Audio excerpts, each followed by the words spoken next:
All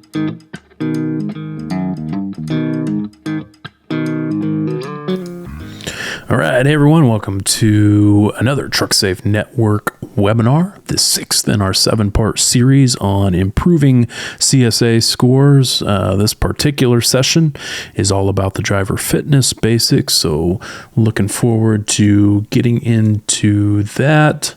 Before I do, a couple of things here. First up, if you are not yet a member of the Trucksafe Network, I recommend you join that. This is the space we've developed for fleet safety professionals to gather together, learn from one another, ask questions, and also access all of our DOT-related content, including these webinars. You can find past sessions from this series in the network. It's free to join. You can join by clicking that QR code on the screen, or you can also visit trucksafenetwork.com or download the app in the App Store or the Google Play Store. So we hope to see you there. Also want to thank the sponsor of this series, which is Hall, for sponsoring this particular series. Really appreciate it. And then lastly, I'll just mention eRegs. This is the software that we at Trucksafe have spent the last several years developing, finally launched earlier this year. This is the first app-based digital version of the Federal Motor Carrier Safety Regulations, which we developed to help fleets not only access an always up-to-date version of the regs on any of their devices, but also better understand the regulations through baked-in educational videos and articles, FMCSA guidance, and the ability for users to bookmark, highlight, take notes, and share the regulations digitally with drivers. So be sure to check that out if you haven't already. All right, on with the show here. Again, talking driver fitness today. Here's the agenda, the outline of the issues that we're planning to discuss. As always, if you've got any questions or comments on the topic, be sure to throw them either in the chat box or in the question and answer box, and we'll get to them as we go along here. But here's what we've got in store. So first up, we're going to spend some time looking at how the FMCSA actually scores you in the driver fitness category specifically, so we have a better understanding of what metrics are going into it, so that we can then look to how to improve the scores. We obviously need to know first how the score is calculated. And then we'll look at some of the most common driver fitness violations that are being cited roadside. And then we'll get into the most common violations and what fleets can do to get control of them, including things related to driver qualification, minimum qualification standards, driver licensing, CDL issues, and then also physical qualifications, things like med cards and stuff like that. Sound good, guys? Works. Ready when you're ready.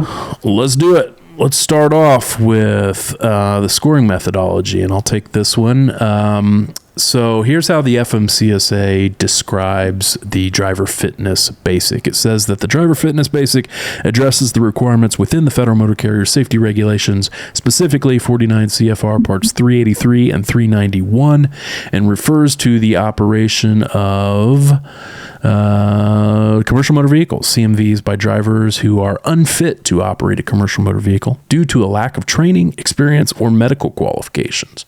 Some example roadside safety violations of the regulations that may cause a motor carrier to rank poorly in this basic include failure to have a valid and appropriate commercial driver's license and being medically unqualified to operate a commercial motor vehicle. So obviously, as its name implies, the Driver Fitness Basic is all about driver qualification and credentialing, and making sure that we are putting safe and compliant drivers out on the roads. So that's what it's all about. How does your actual Driver Fitness Basic score get calculated?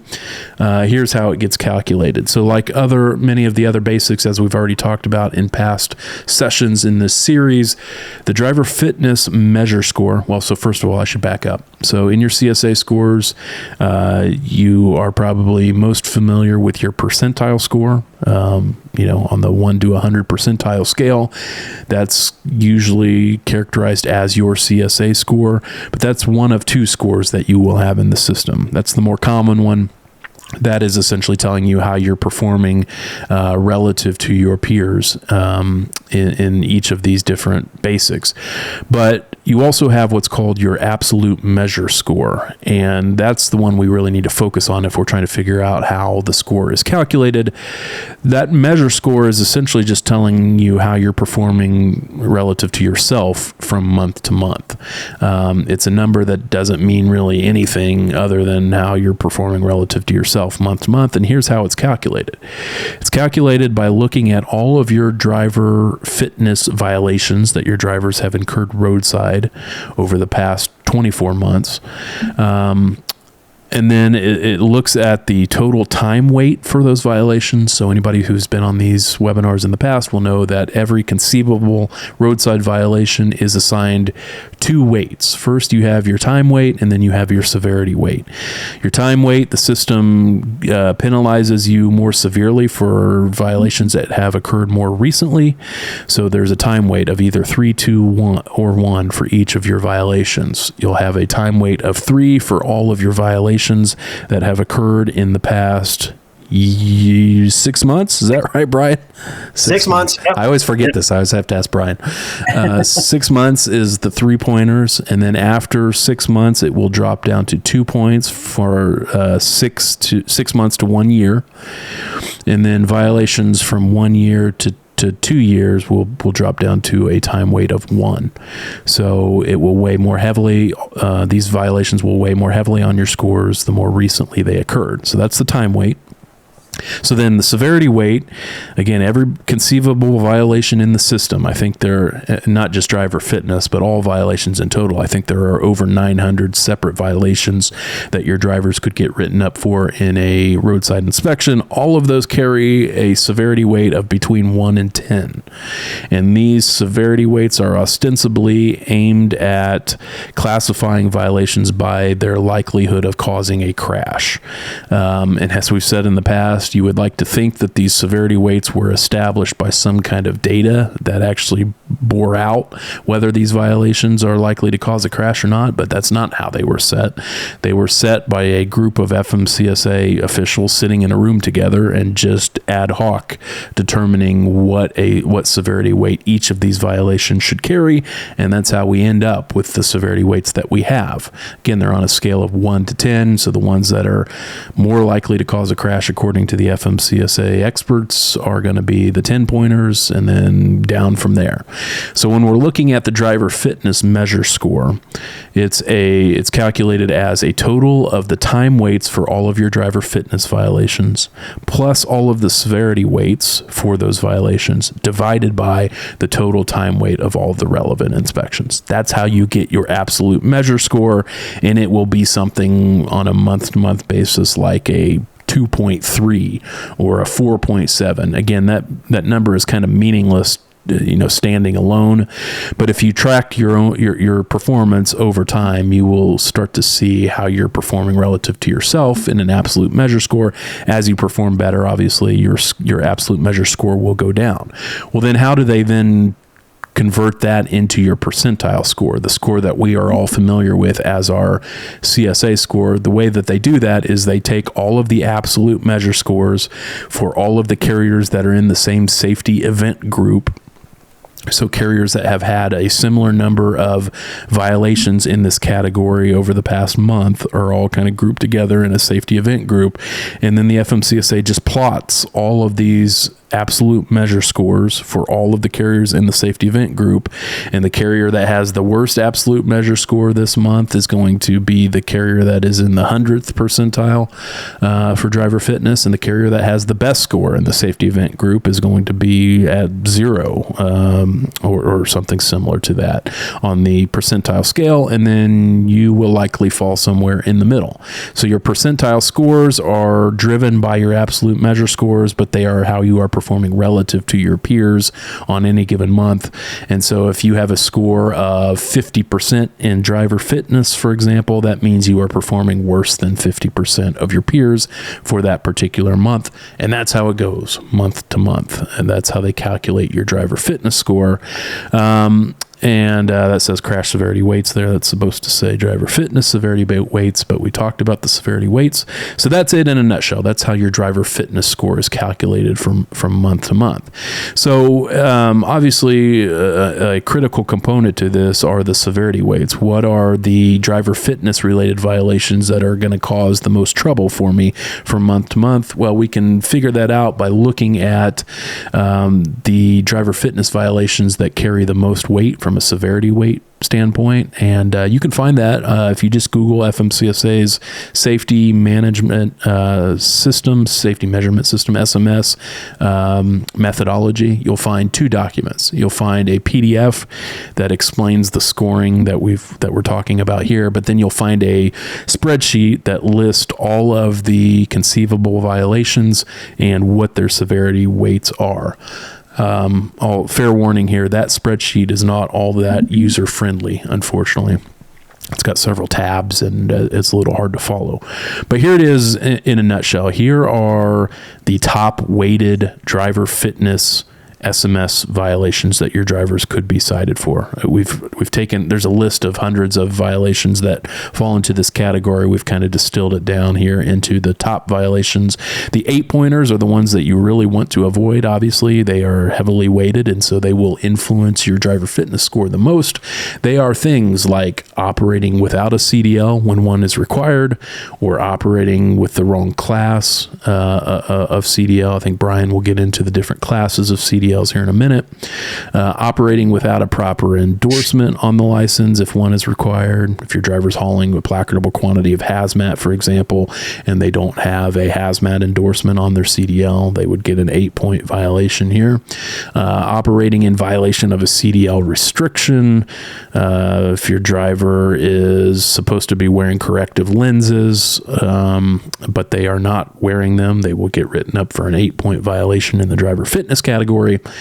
Not having a license would obviously cause problems, and then also driving while disqualified or suspended for a safety-related reason. There are several different things that would disqualify a driver under the federal safety regulations from being able to operate a commercial motor vehicle, and those types of disqualifications, if the driver has one, would end up with them getting another 8-point violation in driver fitness category. All right. Those are the 8-pointers. There's only one 10-pointer in the driver fitness category. If I'm remembering correctly, it was operating with a fraudulent med card, which you don't see that violation all that often, but it is there, and it is a 10-pointer. It is the only 10-pointer in this category. 5-pointer would be driving while suspended for a non-safety related reason. This would be, for example, if your driver has a suspended license due to failing to pay child support or failing to appear for a court date or something to that effect. Those are very common violations, but those are 5-pointers under the driver fitness category. 4-pointers would be drivers not being 21 years of age and operating in interstate commerce. That would be a 4-point violation. As Brian will talk about, you got to be 21 years old at least to operate in interstate commerce. And then the all too common violation for drivers not being able to read or speak English sufficiently to converse with law enforcement or to read traffic signs. That's a 4-pointer. And then a couple of 2-pointers would be drivers who are not physically qualified, meaning they don't have a valid medical card, as Rob will talk about, or not wearing the corrective lenses. So apologies, that falls in the 2-pointer. Violating other restrictions on the license would fall in the 8-pointer. So that corrective lenses one, I was wrong earlier. That is a 2-pointer.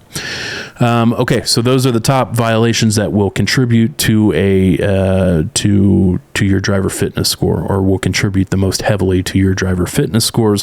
What are we seeing from a nationwide perspective? What seems to be causing carriers the most trouble if we look at roadside inspection data? Well, here's the data from 2024 from FMCSA's A&I website. If you're not familiar with that website, I recommend you go check it out. Just Google FMCSA A&I. That's where you will find a wealth of data on all kinds of FMCSA enforcement programs, audits, roadside inspections, civil penalties that they've issued to carriers. But here's their roadside inspection data 2024 year to date. What are the most common driver fitness related violations? Here's what we are seeing. Far and away, the most common driver fitness violation that we see is drivers operating a commercial motor vehicle without a CDL when a CDL is required. This occurs for many reasons that I'm sure Brian will get into. One of the most common ones that I see are fleets that are operating combination units that they just don't realize implicate the CDL requirements. So maybe they've got a Ford 2500 or Chevy 2500 or whatever, and they're pulling a big gooseneck trailer or something where the combination of those two vehicles ends up putting them over 26,000 pounds and therefore requiring a CDL to operate, but the driver and the carrier just didn't know that, so the driver just has a standard operator's license. That will end up with this type of violation, and so we see thousands of them cited in 2024 alone, 212,000 of those violations year to date, in fact. Going down the list here, we also see operating a commercial motor vehicle without a valid medical certificate in possession or on file with the state. That is a very common violation. Drivers just not having their med cards with them, or not uploading it to their state driver's licensing agency if they're a CDL driver. Going down here, you'll notice this on this list, and we've seen this in some of the other webinars we've done on this topic. But there are many ways, as many of you are probably painfully familiar with, there are many ways for a roadside officer to write up essentially the same violation. And we see that played out in the data here. You can see that there are several different operating without possessing a medical certificate. There's several different ways that an officer can code that, and so it plays out in the data that way. Then going down here, miscellaneous driver's license violations. I'm not even sure what that means, but that's apparently a very common violation that will show up. Hopefully the officers explain that a little more in the descriptions on your roadside inspection report, so you have a sense of what that actually means. Expired med cards. Then we get down to the drivers not being able to read or speak the English language sufficiently. Over 37,000 of those violations year to date.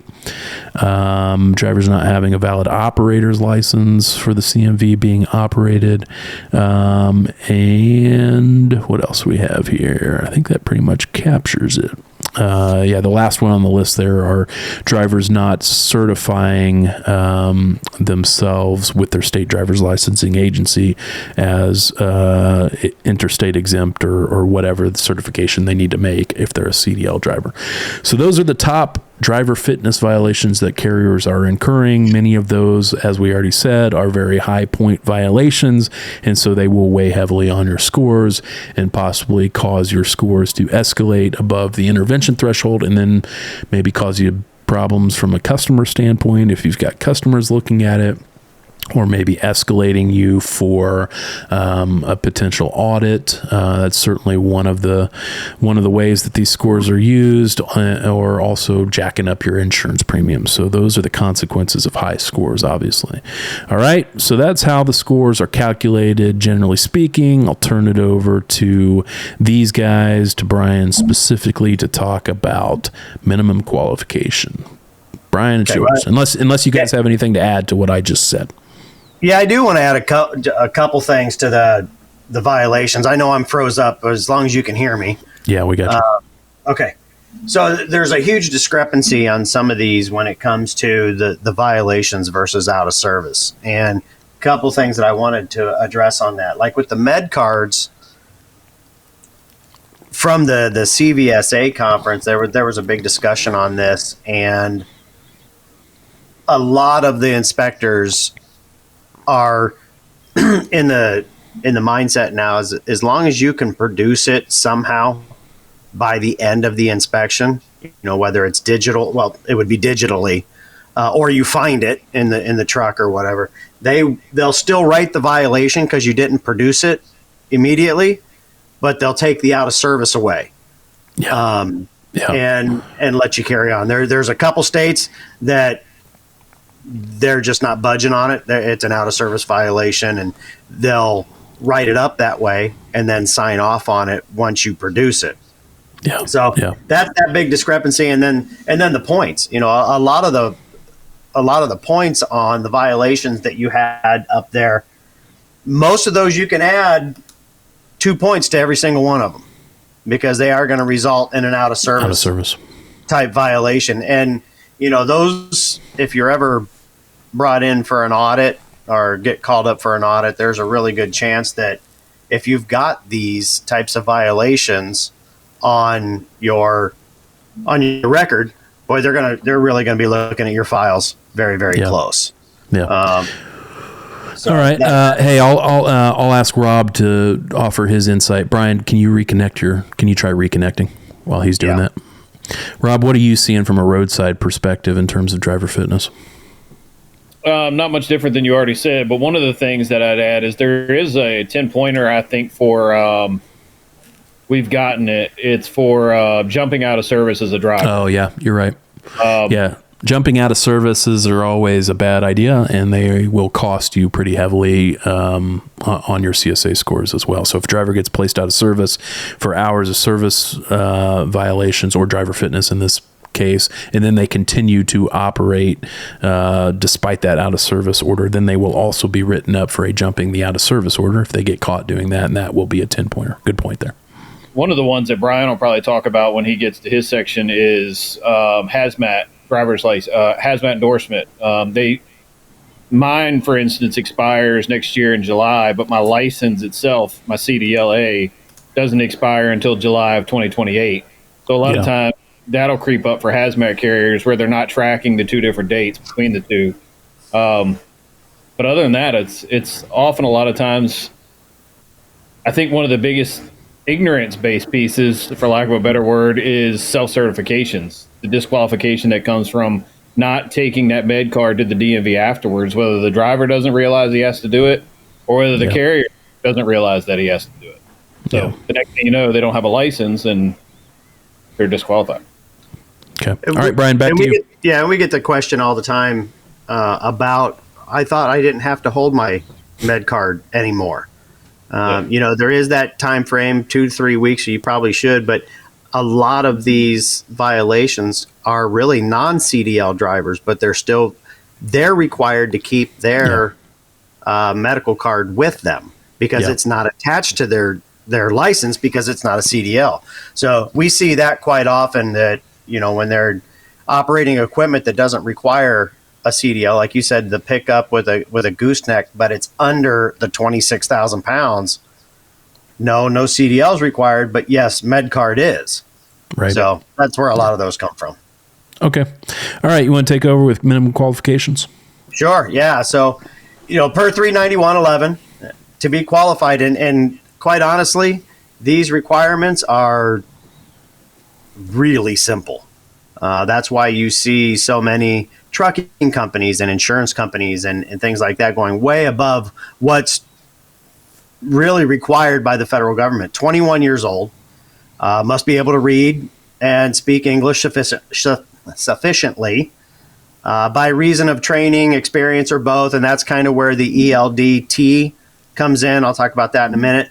To safely operate a CDL vehicle, be physically qualified, and Rob will talk about those, be properly licensed, which is coming next, and don't be disqualified. And when we talk about being disqualified, a lot of these disqualifying events are in the drug and alcohol basic, but there also is one, leaving the scene of an accident is one, and committing a felony with a commercial motor vehicle. So besides pretty much anything to do with drugs and alcohol, those other two will keep you disqualified. So as long as you don't have one of those and you meet those other qualifications, then you can have a CDL license.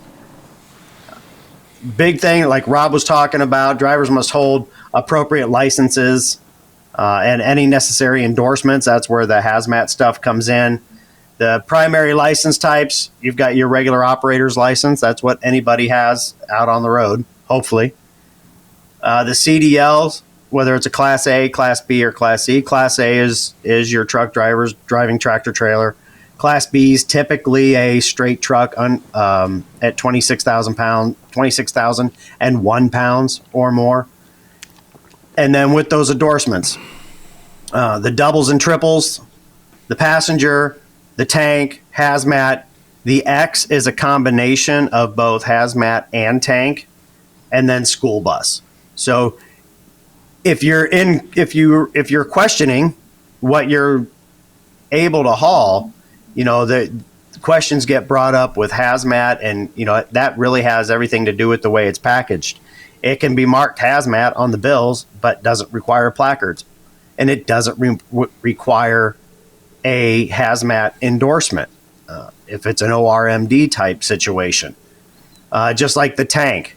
And we had this happen a lot a few years ago when they changed the ruling that if you're going to haul the liquid totes inside of a dry van trailer or a refrigerator trailer for that fact, but inside a box trailer, if those things are over 1,000 gallons each, yeah. If you've got a truckload of those, you have to have a tanker endorsement. And we saw quite a few drivers get hung up in that scenario, which caused a lot of heartburn. So, and then the commercial learner's permit, you have to have those before you get your license. Go take your test and get your license that way. Any restrictions? Brandon talked about the eyeglasses.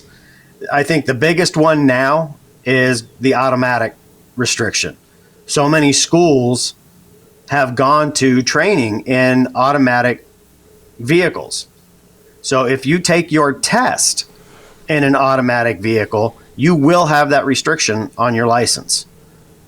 You have to actually physically take the test in a manual transmission to not have that put on there. And we've seen drivers get violations on inspection forms for having that automatic restriction, and they're in a 10-speed. The entry-level driver training, that is federally mandated now. If you're getting a CDL for the first time, you have to go through a self-certified program for ELDT, which includes a theory part of training and then an actual hands-on part of training. There's a lot more to dig in with that, but just know that if you're getting your CDL for the first time or you're upgrading it from a Class B to a Class A, you have to do an ELDT program. Same thing with if you're going to add hazmat. Now, granted, there's no hands-on piece to that. It's a theory piece, but that has to be completed as well. Yeah, same with, I think, school bus and passenger. They require ELDT if you're going to add those on. So, yeah, I mean, licensing, we can't stress it enough. Improper licensing is a very common roadside violation, and a lot of it just comes down to a lack of education on the carriers or the driver's part about what type of license or endorsement that they need. And it also comes a lot down to monitoring, because one of the problems that we're always seeing is, with the existing regulations, the driver qualification regulations, carriers only have the obligation to check their driver's driving record once a year, annually. So you're running those MVRs once a year, and if a driver loses his license because he fails to pay child support the day after you checked his MVR and he doesn't tell you about it, maybe he doesn't even know about it. Sometimes that happens. Drivers don't get the mail, and so they don't know that they've lost their license.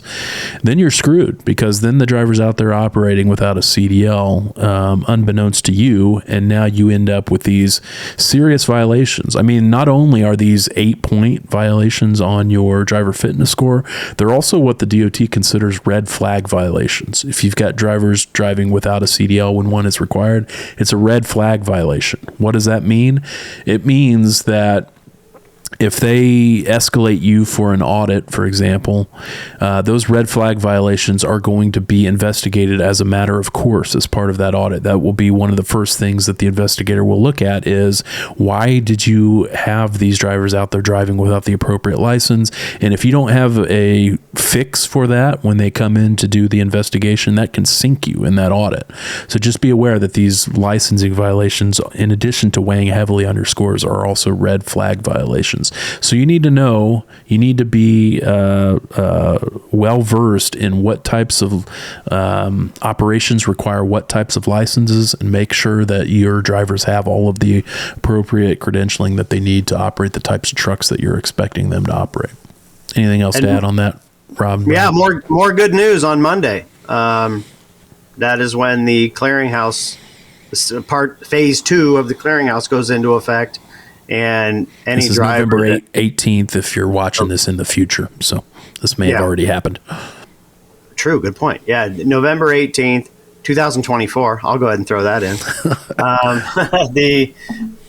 The clearinghouse has gone into phase 2, and any driver that has a clearinghouse issue or violation or anything like that they're in a program or whatever, their license is officially downgraded until they finish their return to work process. Now, that doesn't include the follow-up testing. Once they get their return to work cleared, their license will be reinstated. They still have to do the follow-up testing, but at that point, they have their license back. But yeah, come Monday the 18th, there will be some drivers that have their licenses downgraded. Yeah, which makes total sense. I mean, they were prohibited from operating commercial motor vehicles anyway. And so any carrier that's doing what they're supposed to have been doing for the last 5 years and running clearinghouse queries on these drivers would have already pulled them off the road, hopefully. But there are so many carriers still, and it just it boggles my mind how many carriers still don't know about the clearinghouse or don't use it. And for those carriers, come November 18th, they're in for some bad news, because not only are their drivers in prohibited status, but now they're not going to have a license. So double whammy for those carriers. So the point is here, if you're not using the clearinghouse, you better be using it, and just be aware that now CDL drivers are going to be losing their CDLs because of the drug and alcohol violations. And then, like Brian said, the only way that they get back to driving is to go through the return to duty process and get their license reinstated because of that. So a lot of these, when you find fleets that aren't, they have no knowledge that clearinghouse ever has started, it doesn't exist. Generally what I found is they're either like vocational fleets or non-traditional fleets, like service. Over the road people generally have it under, like, we know it's here, we know we should be complying with it, and they're doing it in general. Yeah, that's a good point. You have like those just non-traditional fleets, whether they're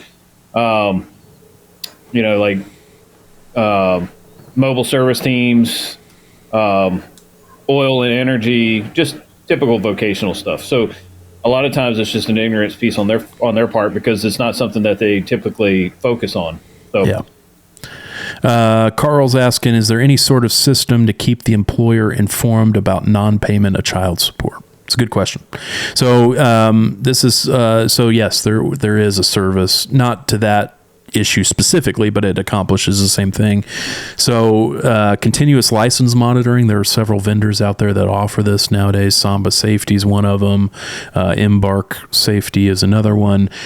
These are systems that they're subscription systems, so you enroll all of your current drivers at a monthly cost, essentially, and what you will get in return is them watching over continuously the driver's license status of all your enrolled drivers, so that if driver John Doe in Florida fails to pay child support and he loses his license because of it, then the idea is that it works a couple of different ways. Either Florida will ping these services, or these services will go and pull a driving record for your driver on a particular cadence, and then the system will notify you, the employer, that your driver has lost their license for this reason or for any other reason. So these continuous license services are invaluable, in my opinion, to making sure that you don't have any gaps in visibility to the status of your driver's licenses if you are just running the annual MVRs on them. And so a lot of our clients subscribe to these voluntarily. It's not a requirement, but it is one of the most important things I think fleets can do from a safety and compliance perspective that is not required by the regulations, I think everybody should be doing this. So yeah, look out for those types of services. This is one of those that kind of go above and beyond compliance. It's like, yes, you have to run it once a year, but is that going to limit your exposure if you don't? And, you have a disqualified driver for the past 11 months since you ran it last? Probably not. So this and kind of road tests are the examples that I use all the time to say there are places that you will be compliant, but that you could go above and beyond that just to make sure that you've got yourself covered. One of the issues with the continuous monitoring programs that I've noticed is there's a delay, and a lot of people complain about this delay, and that delay is usually caused by states that have a delay in their reporting, whether it's on a monthly structure or however they decide to do it. So there is sometimes a delay, but knowing 2 weeks later in those cases is better than knowing 11 months later. So it's still. Yeah. You can't rely on it to give you immediate notifications, at least in every state. In some states, it's going to be quicker than others, but there are some states there's going to be a delay, and that's just the nature of the beast with how every state does it a little bit differently. So those systems are having to figure out solutions for each state, but they are still very valuable for the reasons that Rob mentioned. All right, Rob, you're up with physical qualifications. All right. Physical qualifications. Drivers obviously have to be medically certified to operate CMVs in interstate commerce. And one of the things that Brian touched on earlier is this does go to non-CDL fleets as well. So if you're in that 10,001 to 26,000 pound bracket where you're operating non-CDL but CMV vehicles, obviously you need to still have your med card, and your drivers not having to self-certify, which we'll talk about in a second. It doesn't go on their MVRs as non-CDL operators. So they have to maintain that med card with them at all times. But moving on, this is all covered under 391.41, which sets out the minimum physical qualifications. No loss of foot, hand, leg, or arm. Now, with this, you can get an SPE. Basically, you have to go to a doctor, then you have to basically file some paperwork, and you can get that. There's been, I don't know, I think I've read there's 3,000 or 4,000 people in the United States that have SPEs and are operating, whether they don't have a foot, a hand, or an arm, or whatever. And you can bypass that, but there's special requirements for an SPE. No established medical history or clinical diagnosis of diabetes mellitus, currently treated with insulin for control. And this changed. I was going to say that it's changed recently, hasn't it, Rob? Yeah, there was originally a waiver, and I want to say maybe 2020 or 2021 that changed to where you can now get a 1-year medical card even if you're on insulin-treated diabetes that requires insulin for treatment. But there's a process there, and that process requires continuous testing. You've got to go to your doctor. You can't have any glycemic events. But if you have a glycemic event, it immediately revokes your med card, and you have to start that process all over again. So it's still a process. It's not the waiver that it used to be, but it's still there. So I used to encourage people to put in their policies. Obviously, you can't discriminate based on medical or age and stuff like that. But one of the things that I would put in is a requirement that you had to get a 1-year card. And that kind of weeded out diabetic applicants when there was a waiver. Now, that not so much, because diabetes patients can actually get the 1-year card. So you're still weeding out some like heart problems and stuff like that with that type of policy. Yeah. Okay. All right. All regulated drivers must be certified by a DOT medical examiner who is listed on the registry of medical examiners. A lot of these were purged from the system without some people knowing it. So I want to say this was earlier this year or late last year.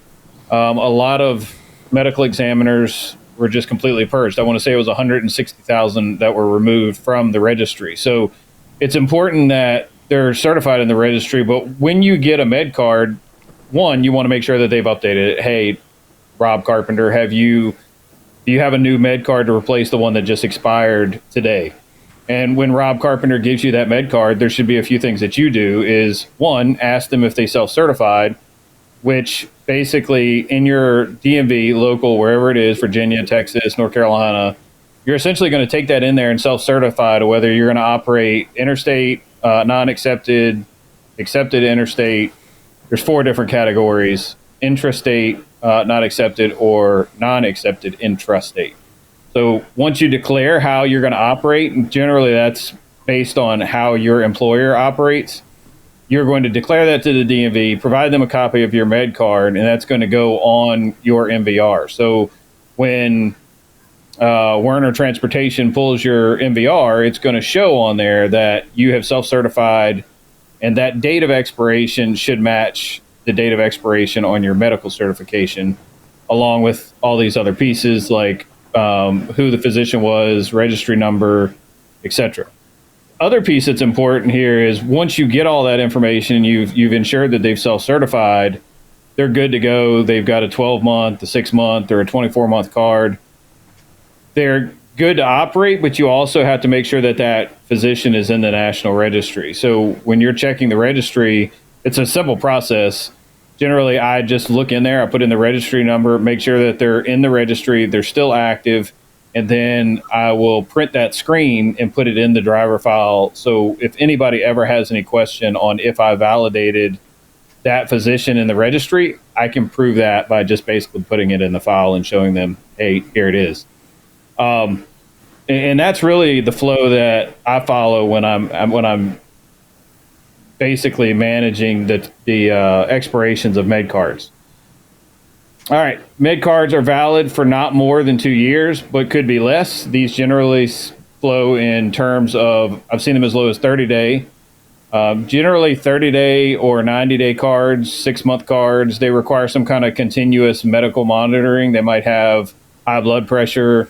I have a post somewhere, I have to look for it, but it'll tell you what those stipulations are for those short-term cards. You can get them in 12-month and 24-month as well. Carriers should keep a copy of in the driver files and periodically update. One of the things that's good about the systems, whether like Hall, for instance, is it will actually check the med card and validate some of the information on it through AI. A lot of systems won't do that, but nevertheless, they're still going to track the expiration date for that med card and let you know when it's going to expire. One of the things that I ran into yesterday with a client of ours was they had a driver pulled over in a roadside violation, and they got a violation for driver not having a CDL. One of the important things to remember is states downgrade your CDL if you don't self-certify with the DMV.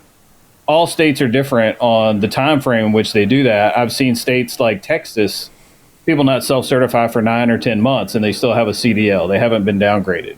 States like Florida will pre-downgrade your license ahead of time to say, if you don't have us this self-certification by the time this med card expires, you're going to immediately go into a downgraded status. So it's going to depend on the licensing state, how quickly they're downgraded if they don't self-certify. But that's an important piece to make sure that if your driver's not doing it for themselves, I know some carriers that do it for their drivers just to make sure that it's getting done. So that's an important piece to consider when you're checking these things out. Yeah, and then the last point there is one that we see a lot of carriers miss as well, and that's for CDL drivers specifically. This is kind of tucked away in the regulations, so it's not surprising that a lot of carriers have missed it. But if you employ CDL drivers, in addition to running those annual MVRs that I talked about earlier, you also have a regulatory obligation to be running MVRs within 15 days each time one of your CDL drivers gets a new med card. And the purpose, we call those the 15-day MVRs. And the purpose of those 15-day MVRs is to check the things that Rob has talked about, to check to make sure that the driver has gone to their state driver's licensing agency and uploaded a copy of their new med card and certified with their state, and essentially to make sure that the state hasn't downgraded their license because the driver has failed to upload their new med card. So that's the point of those 15-day MVRs. You need to be running those in addition to your annual MVRs. and putting those in the driver files to make sure that these things don't happen. So just keep that in mind as well.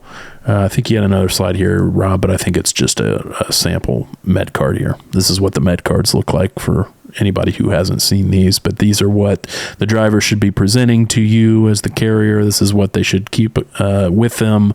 Certainly if they're a non-CDL driver, they should have these with them at all times. If they're a CDL driver, they have to have them with them for a certain period of time, and then after which it would be available to roadside enforcement via the commercial driver's license information system. So that's it in a nutshell. Anything else, guys, that we need to add here? The last thing I'd like to add on the med cards is, especially for drivers that have the 1 year, get their process started early. Don't wait to the last minute. If they've got a 1 year card, there's an issue somewhere, whether it's high blood pressure, whether it's sleep apnea, whether it's some of these other things. Get them to get their med cards early. That way, if there is an issue to where that med card can't be issued on that day, or they're only given a 30-day card or something like that, then you have time before the clock strikes midnight to get those problems fixed. And as far as drivers getting new med cards from a carrier that, they require you to go in and get one. And let's say you just got one 6 months ago from another carrier and you put that one on file with the state. You still need to put the new one on file with the state because, the other one's still legal, but it's going to go by that expiration date. And if you don't update the expiration dates, then there's a good chance, then you will be downgraded as well. Yeah. All good points. Anything else, Rob, Brian? The only other thing I would add is long forms are usually a question. Like some people think you should keep them. Some people think you shouldn't. But in reality, the only thing that you have to have is that sample form, well, the real form, but of what Brandon just showed on the previous slide. And keep in mind that sometimes they do give you restrictions, whether it's corrective lenses or hearing aids, and they'll mark that at the top. But the same carrier I was working on something for yesterday with the disqualification for a med card had that issue as well, where they had to have corrective lenses to operate commercial vehicles, and they did not have them when they got pulled over. So that's an important piece to consider too. If at the top of that form corrective lenses is checked, then you have to make sure that your drivers are operating their vehicle with corrective lenses on. So Yeah, we see that so frequently as a violation. And sometimes it's the case that the driver had the corrective lenses on, they get stopped, they take off their glasses to get a copy of their registration or whatever they're doing in the truck. Officer comes up to the side of the vehicle and sees that the driver now has the lenses off, and then they get marked up for the violation in that context, which is unfair, but it's a reality and it happens a lot. And so just make sure that you're talking with your drivers about that. Same with the seatbelt. You'll see a lot of drivers written up for seatbelt violations when they had them on while they were driving, but they take them off when they get stopped, and then the officer walks up and sees that they're not wearing their seatbelt, and they unfairly write them up for seatbelt violation. So the counseling point there to your drivers is, hey, keep both of those things on until we'll just keep them on. And then if you need to take your seatbelt off to reach stuff, wait until the officer's already talking to you and ask you to reach for that stuff and then take it off, so that they see both of those things still on you when they come up to the side of your truck, and then you don't get written up for those violations. So anyway, thanks everybody for joining us. That's all we got for today. If you are registered for this webinar, we will send out an email after the fact with a link to the replay, so you'll have that. Also, we'll send over the slides. Actually, those will be available on the network. So again, if you haven't joined the network, recommend you do so. It's free to join over at trucksafenetwork.com. That's where we post the replays for all of these, and in addition to other content that's relevant to this webinar. So for example, we will post the slides. We'll also post some of the data we talked about and then also some other helpful resources. So be sure to join that. Also, subscribe to our newsletter if you're not already subscribed to that. We push out a lot of breaking news, regulatory news. We also send out a lot of analysis on all of the things that are going on from a safety and compliance standpoint. And we also push a lot of information on things that we have coming up, webinars, in-person conferences, that type of stuff. So the best place to stay up to date with that is our newsletter. You can subscribe at that link there. And then lastly, I'll just mention our Trucksafe Live podcast that we do a couple times a month. This is a live stream show that we have guests on to talk about all kinds of topics that are relevant to trucking. So be sure to tune into that wherever you get your podcast. We'd love to see you there. All right. That's all we got. Anything else, guys? Nothing. I'm good. All right. Thanks everybody for joining. We'll talk to you next time. See ya.